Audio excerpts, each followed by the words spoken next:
Capo Show. What's up, guys? And today I'll be talking about Love, Death and Robots. If you've heard of Love, Death and Robots, that's fine. If you haven't, also, that is fine. But today we'll be talking about it, and I'll hand it over to you, Future Tolu. So take it away. Come on, follow on. Let's go right into the video. And please remember to hit the like button if you got positive vibes from the entry of this video. Yeah, just one tap. Just give it a tap for me. Thank you. Anyway, moving into Love, Death and Robots. How would you actually describe something like this? It's not something that is really seen.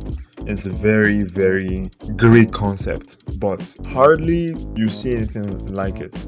I know I haven't. And what I'm thinking is, the people who made this must be freaking crazy, because you can't just think this up on the spot. And luckily, I am right, because this guy's actually spent quite some time putting the whole idea into the works. Something that they thought of like around 1900s, the early 2000s maybe. They had a connection to this movie called Heavy Metal. I don't know if anybody knows Heavy Metal. If you know Heavy Metal, then you might understand where I'm going with this. Well, they felt, yeah, Heavy Metal is good. It can be better. Can we do better though? And yes, they could. They started on this project Love, Death and Robots since then, and even though they hit a few snags along the way, like switching companies or funding price was around 50 billion, or was it 50 million dollars, and that's crazy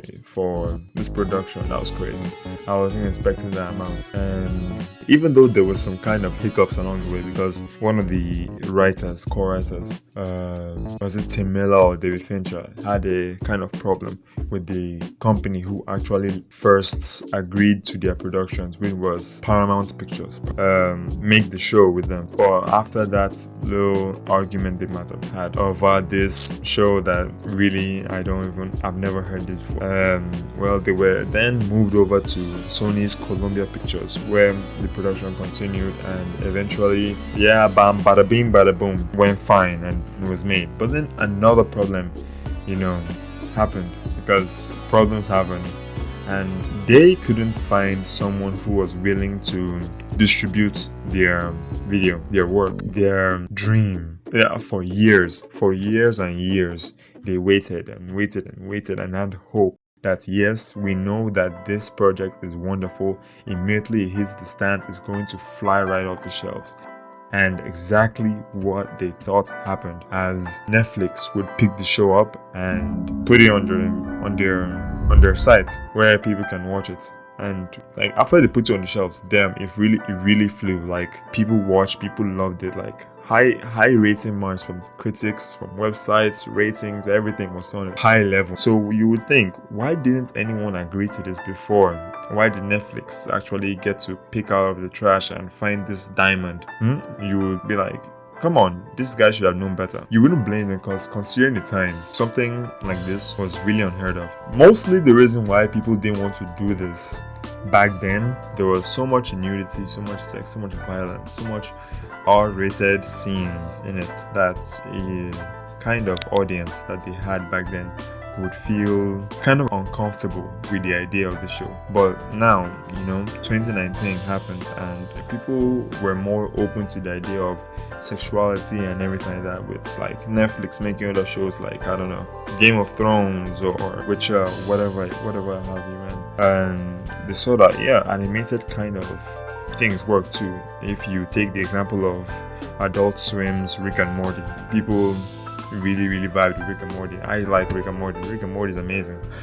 They got to make this show and present it because of the era we're in, where like kind of sexuality isn't kind of like a big issue anymore. Everybody's open more to the idea now, and that's exactly what helped the show kind of rock and roll. The boom was crazy. Apart from the storyline, should I say, being very unique, and the kind of setting being something that's interesting, what else would you really say, hey, this shit is good? What else would you kind of highlight as like the main point of the show? Well, the animation is goddamn beautiful. The voice actors really did a very nice job. I loved the background music, background sounds, everything was really, really nice. The story is really switched up, like from nowhere. One episode can be just a chill vibe, you're walking us out, kind of like a journey with the protagonist following the story. Another can be so random, so weird, so distorted. And another can be a very deep insight into something that would really make you feel small in the whole vastness of the universe. And another can just fuck you up. Another can really just fuck you up. Like, this episode can just be like, hey, what the fuck, from beginning to end. And you'd still like it because even though you're going, what the fuck, you're spiraling all the way. Maybe not.